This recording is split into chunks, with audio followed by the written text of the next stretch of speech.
Символы Великой Победы. В Музее истории открылась фотовыставка «Память в бронзе и граните». В центре внимания памятники войны, расположенные на территории Северной Осетии. В республике их можно насчитать около 300. Многие из этих монументов были установлены сразу после Великой Отечественной и представляют большую историко-культурную ценность. Центральное место в экспозиции занимает история создания памятника Петру Барбашову. По словам организаторов, монумент – настоящее произведение искусства, ставшее символом Великой Победы. На экспозиции можно узнать интересные факты о монументах, расположенных в Кобани, Кхумалаге и Майрамадаге. В рамках фотовыставки организаторы музея провели поэтический флешмоб «Я читаю о войне». Любой желающий мог прочитать любимое военное стихотворение. Наша фотовыставка, скорее ее нужно назвать фотодокументальной выставкой.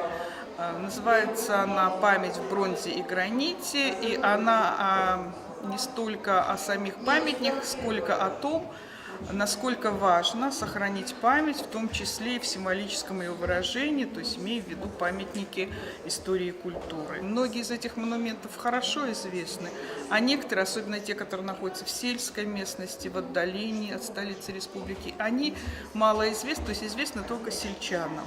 Тем не менее, многие из этих монументов